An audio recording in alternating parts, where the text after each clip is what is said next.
Good morning. I want to begin by expressing my gratitude to Ontarians for remaining attentive to public health advice. The last 2 years have been challenging, and I want to thank Ontarians for their ongoing resilience and commitment to community as we navigate the global pandemic together. Your sacrifices and collective actions will continue to make a difference as we navigate what is now the 7th COVID-19 pandemic wave driven by BA.5 Omicron subvariant. This variant has been increasing in prevalence since early June and is now the dominant strain in Ontario. BA.5 is more transmissible, which is reflected in the data we have seen in the last few weeks, including an increase in the provincial wastewater signal, as well as increases in the percent positivity, COVID-related hospitalizations, and ICU admissions. While we've entered a new wave, Ontario is experiencing a slower trajectory in this wave as compared to previous waves, and we expect to see the peak of this activity in the next 2 weeks. Our ability to keep this wave in check is in large part to the high vaccination rates and the availability of effective treatments and therapeutics such as Paxlovid and Evusheld. Though this wave is expected to be less severe, there are actions we can continue to take to minimize the impact on our health system, protect ourselves, our loved ones, and our friends. The most important message, which we've said consistently, is to stay up to date with your COVID vaccinations. Millions of Ontarians have not received all their recommended vaccinations. 5 million Ontarians have yet to receive their first booster, and over 1.6 million Ontarians at the highest risk for severe outcomes have not received their second.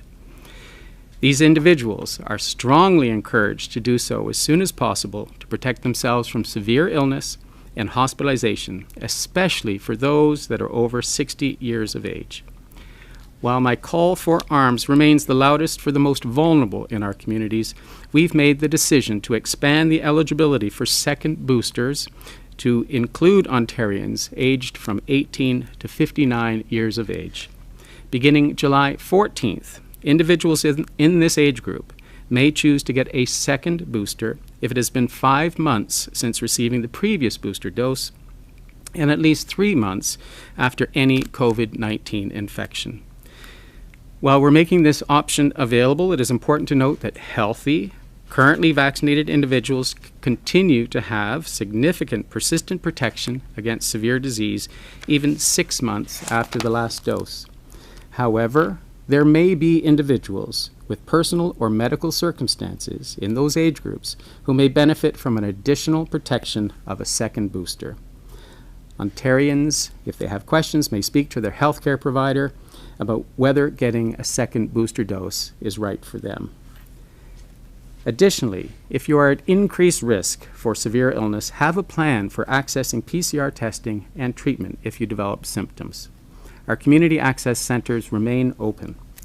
The antiviral treatments, remdesivir and Paxlovid, are effective tools for helping to protect Ontarians and to reduce hospitalization and safeguard our healthcare system. Those with most severely compromised immune systems also have access to Evusheld, which provides safe, effective, and long-lasting protection in many instances greater than 6 months. So, if you're at high risk for severe illness, I encourage you to speak with your healthcare provider to learn about the treatment options and have a plan in play. We want all Ontarians to have a safe and enjoyable summer, and in addition to staying up to date with vaccines and knowing your treatment options, there are other actions everyone can take to keep yourself and the community safe. When making plans for your summer, take the opportunity to gather with friends and family outdoors. It's also important to stay home if you are sick, even if you have mild symptoms. Practicing regular hand hygiene, cough etiquette, and will help continue to control the spread of this virus. And while masking requirements are no longer mandatory in most settings, Ontarians should continue to consider wearing a mask in indoor crowded spaces if they feel it's right for them, particularly if they're spending time with older and more vulnerable Ontarians. For those who are at increased risk of severe illness from COVID-19, particularly those who have not received all their appropriate doses of the vaccine, it is strongly recommended that you continue to wear a mask in indoor public spaces. In spaces where you may encounter people who are especially vulnerable, such as hospitals and long-term care facilities, you should continue to expect to wear a mask as the standard of care in those settings. To further support efforts to manage COVID-19, we will be continuing the broad distribution of free, rapid antigen tests in Ontario. You will still find free tests in places such as grocery stores, pharmacies, as well as workplaces, schools, hospitals, retirement homes, and long-term care facilities. This will be continued and reassessed by the end of the year. As I mentioned, Ontario now is in the 7th wave, but we have the tools to manage it. As the virus continues to circulate and evolve, we know what steps need to be taken to protect ourselves, our communities, and our healthcare system. The most important is to stay up to date with your vaccinations. I will again provide thanks to everyone for continuing to follow public health advice. Thank you, and I can take questions now. Dr. Moore, could you tell us why you waited until this point in the 7th wave to open up the eligibility for boosters? Moreover, do you know how many vaccine doses were thrown away while pharmacists waited for this decision to be made?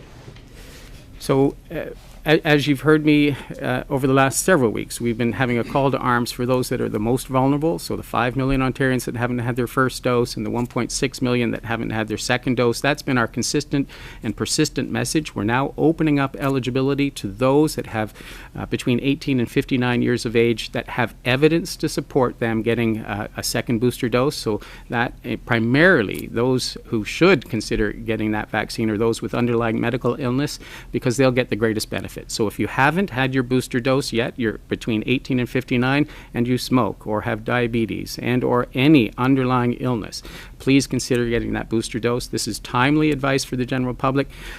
We know it's the summer time and people want to move on past the pandemic, but it's a clear reality now that we have to deal with this BA.5 variant.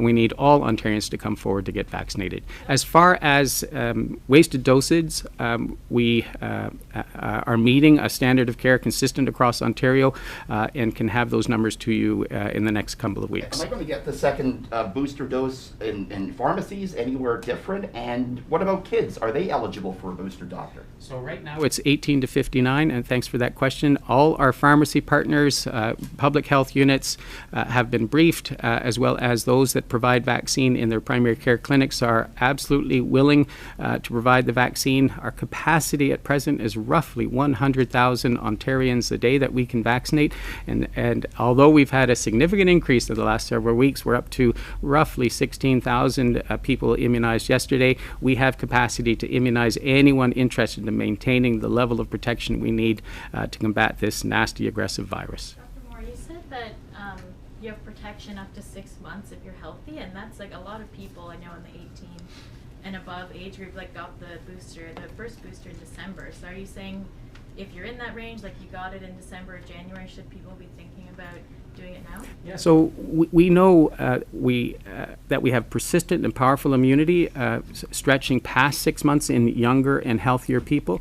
So it's not an obligation to get a booster dose if you're young and healthy and have no underlying risk to this virus. We know your risk of hospitalization is low and your level of protection remains relatively constant for that population. So the real call for 18 to 59 years of age is anyone that wasn't in that 60 and over age group with underlying illness, but to please consider coming forward as soon as possible.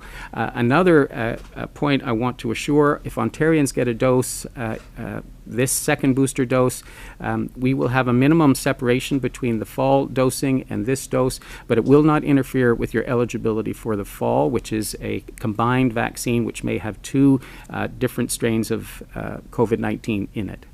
What I'm hearing, it doesn't sound like you're saying that if you are a healthy young adult that you actually really need a second booster dose. So, I mean, do you agree that all adults need this? So for the second booster dose, my real call to arms from 18 to 59 is anyone that has an underlying illness.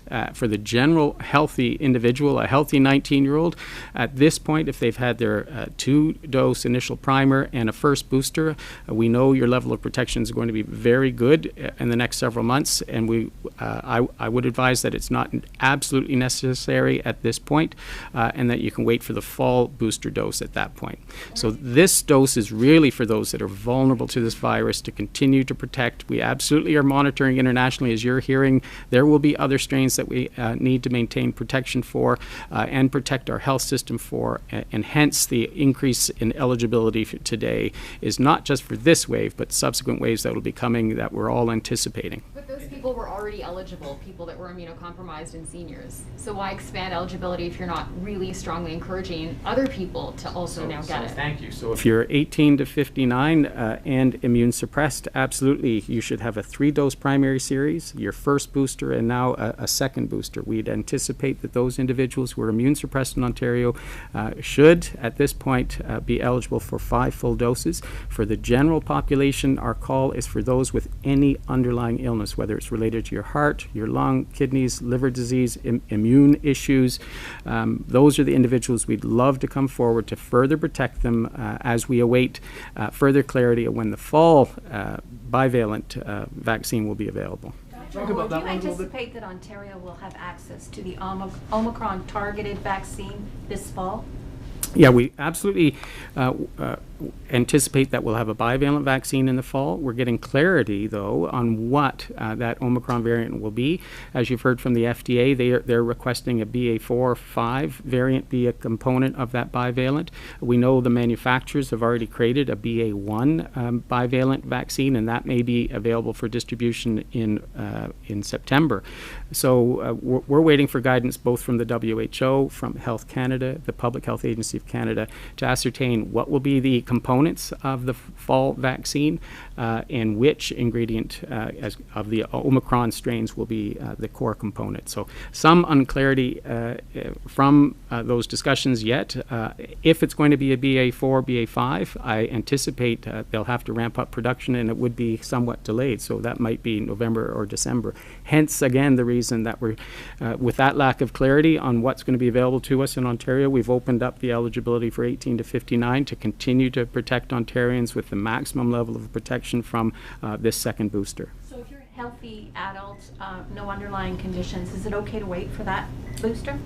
You can seek independent consideration from your healthcare provider, but if you're young, no underlying medical illness, have had your first 2 doses, so your primary series plus your first booster, I think it's fine to wait at present, because your risk of hospitalization and severe outcomes at a population level is very, very low. What do you believe is the actual daily case count today, the actual case count in your mind? Oh, I think as the PCR testing is not representative of the true actual count, I think you could use a multiplier of 3 or 4 times the actual case count. So if we had 1,500 today, and I'm sorry I don't have that number right in front of me, we could anticipate at least 5,000 Ontarians carrying the virus today. So given that you said that we're about 2 weeks away from the peak, is there any consideration to reinstating other public health measures like mask mandates? At this time, no. We're not considering recommending to government any further public health measures. I think Ontarians have been prudent, have been cautious. When I go indoors or take public transit, many people my age continue to wear a mask, and I think that's brilliant. And as we're seeing, the call to arms is working. We went from around 8,000 on average per day in Ontario to 16,000 people immunized yesterday, and I absolutely hope and anticipate that we'll be seeing those numbers increase day by day in the coming weeks. Dr. Moore, 2 years ago, if we had case numbers in the 5,000s, that would have sent shockwaves through the entire province, certainly through Kingston as well. How are you comfortable with that amount of COVID-19 spreading in the community today? It's been a remarkable change over time. When we didn't have a vaccine, we didn't have therapeutics, and we didn't have long-acting protection for the most immune-suppressed, like Evusheld. I think Canada and Ontario in particular have done so well because we've used science, we've been using these therapeutics. We have one of the highest immunization rates in the world. I'd certainly like to see our first and second booster doses higher to further protect each other and our health system. We've prescribed over 25,000 treatments with Paxlovid, and I just want to remind the public that that's a free medication. There's no cost to the individual.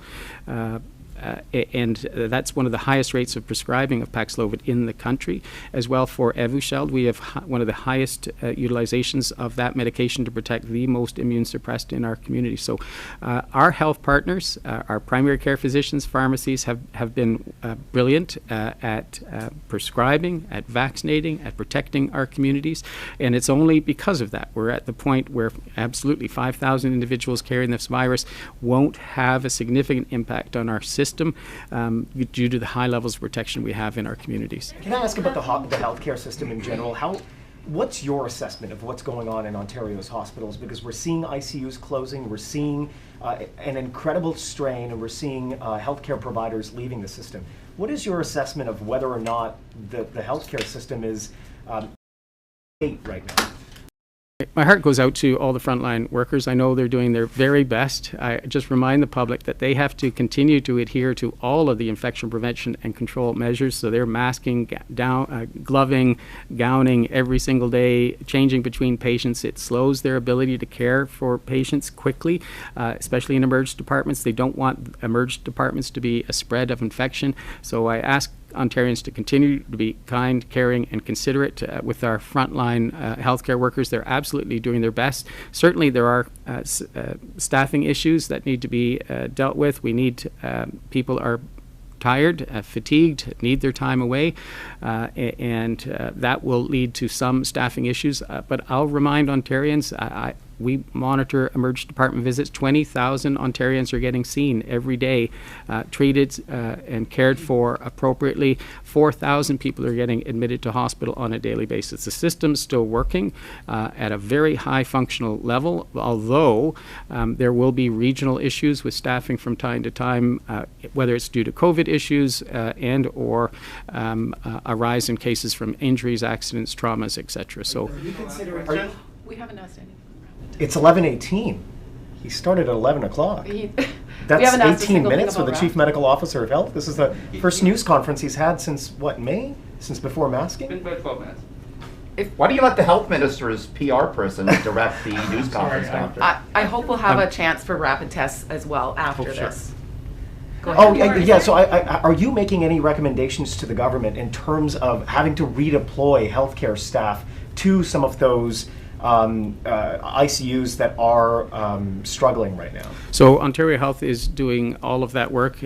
So Matt Anderson and his team with regional leads. My goal is to prevent any impact of COVID on the healthcare system, and I'm happy at present that we've had high prescribing rates for Paxlovid, that which should decrease hospitalization, the need to go to an emergency department and or be in hospital. And if Ontarians heed the call and we continue to have a rise in immunizations, as I've stated, from 8,000 to 16,000 on a daily basis, that alone should also help protect the healthcare system.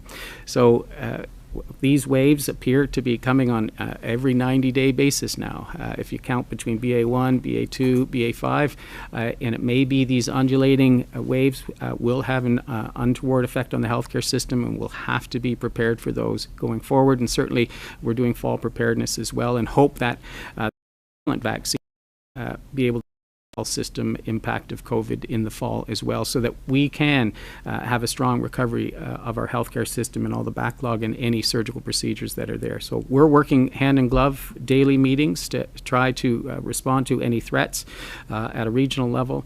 But I do just want to reiterate how hard our frontline workers are performing, and that due to all the added protections that are necessary to protect our health system against COVID, they are slowed down somewhat. So remain kind and considerate to our frontline staff.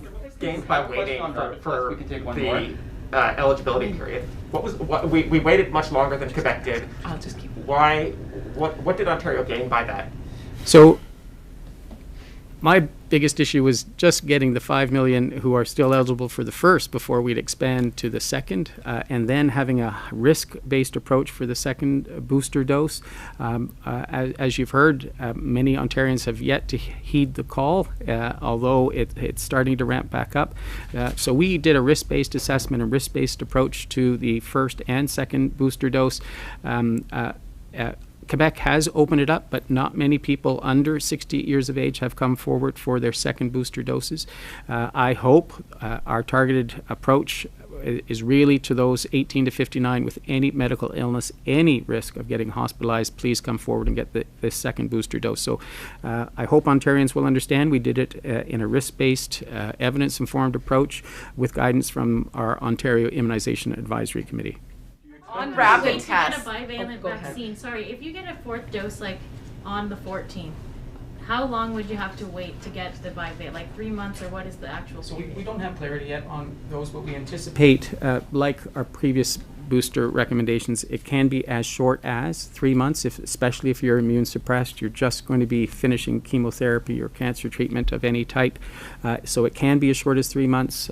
Normally, we would recommend a 5-month interval between the booster doses, and that most likely will be the recommendation for the bivalent vaccine. So if you're getting a second booster in July, you can anticipate August, September, October, November, December. November, December would be an appropriate time. We believe that we'll have gotten through the high-risk groups in October and November, depending on availability of the vaccine, and then be able to open it up to the general public thereafter. So that timing will not interfere or slow down if you get your second booster dose in July. I'm just wondering about the rollout too. Like, are you planning anything specific to get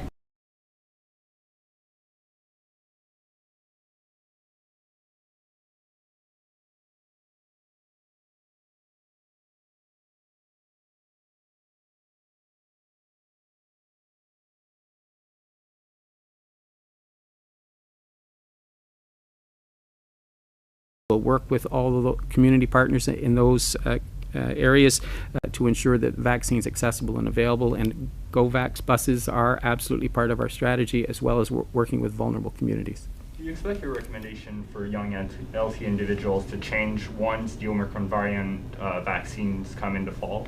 Yeah, we absolutely will be doing a risk-based rollout of the vaccine to get it to our long-term care facilities, retirement homes over 60, and then a population-based approach. So they will remain eligible for a fall dose, no matter what boosters that they've had. But by telling them right now that they don't need it, do you expect them to change their minds once it comes to fall?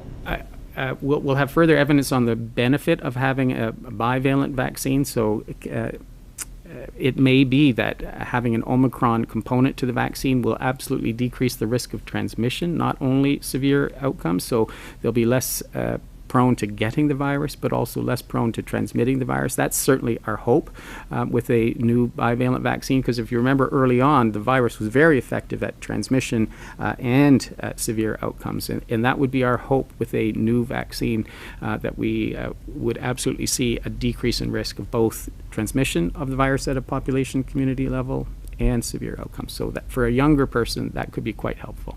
Are you ruling out completely bringing back restrictions like mask mandates? What would the threshold be for bringing something like that back? Thanks for that. So we're in touch with our healthcare partners. Certainly, if the capacity of our health system is threatened to be able to provide emergent care or hospitalized care and or ICU care, we're certainly not at that point. We have capacity.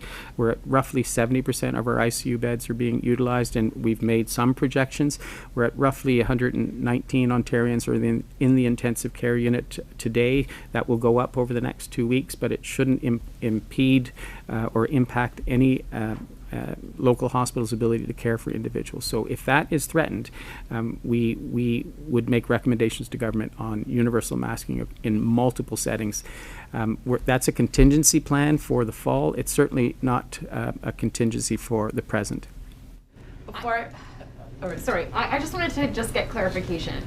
If I'm a young, healthy person, should I be getting a fourth vaccine dose right now when Omicron is spreading so quickly and we haven't even hit, the peak at this point? We're weeks away from that, or should I just wait until the fall? So if you've had your first 2 doses and your first booster, we would not. You may get a second booster dose, but it's not a should. It is absolutely a may, depending on your personal circumstances. And again, you'd look at whether you have any underlying medical illness and or by your occupation, are you getting exposed to anyone, and or in your personal life setting, if you're parent is undergoing chemotherapy, absolutely, you may want to consider getting a second booster dose, because it does have an ability to decrease your transmission risk. It wasn't 100% or high 90s like it was early on. It's around 60% decrease in risk of transmission, and then it rapidly deteriorates over months, the ability to transmit the virus. So if you have a question and it's not clear to you, please consider speaking to your nurse practitioner, your healthcare provider, to get any further clarity. But 60% is better than nothing, so why not just recommend it to everybody instead of saying it's a personal decision? Because at present we're doing a risk-based approach. What's the risk? The risk, there's always a risk to having any therapeutic versus a benefit. You want to make sure there's a very strong benefit versus the risk. If for an 18-year-old healthy individual, the risk to getting hospitalized if we have no underlying medical illness is very, very low. We know there is a risk, a very small risk, 1 in 5,000, that may get myocarditis, for example. And you'd have to have that discussion on the risk-benefit of a complication from the vaccine versus a benefit of decreased hospitalization for a young, healthy person. Do you agree with this decision then to open it up widely to all adults? Pardon me? Did you agree with this decision? Yes, with the nuances of the language that I'm trying to get across of should get vaccinated if you've got an underlying illness, may get vaccinated under personal circumstances, but with the caveat as well, I don't want anyone thinking this will block their ability to get the bivalent in the fall. It should not. So just to clarify, the myocarditis risk, my understanding was that it fell rapidly for second and third doses. Is that something that people should still be worrying about in third and fourth doses? You're right. It can drop off, but for a young, healthy male individual, it's still a concern. It may be less than 1 in 5,000, but we'd have to still do that discussion with an individual. For my colleague Cynthia Mulligan, she wants to know if I'm immunocompromised. I've had 4 shots already. Should I get a 5th now and another one in the fall too? Yeah, so if it's been 3 months since that last dose, absolutely, if you're immune suppressed. So our expectation for anyone immune suppressed 18 years of age and over is a 3-course primary series with a first booster and followed by a second booster, and they can be separated, the second booster can be separated by as much as 5 months, but if you're in active immune suppression, it can be as short as 3 months. So on rapid tests,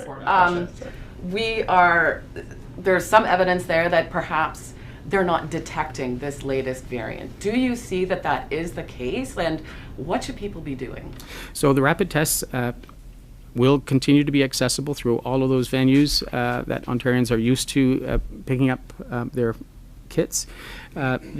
We do regular analysis in partnership with Public Health Ontario on the sensitivity of the test to be able to detect the virus. It has gone down from strain to strain through BA1, 2, and 5, but it's still around the 50-60% sensitivity marker. So if it's positive, we consider it a true positive, certainly given where we're at in the pandemic. If it's negative, one negative test does not rule out COVID-19. You'd want to do another 24 hours apart, make sure you're having good technique, follow the video, so nose, buccal mucosa, and throat, and follow the instructions properly. 2 negatives is less likely that you have COVID-19, but if you're at risk or having severe symptoms, you still may be eligible for a PCR test in that instance. Okay, thank you, folks. Thanks for the additional time, Stephen. Thank you. Thanks. I wanted to get a rapid test question.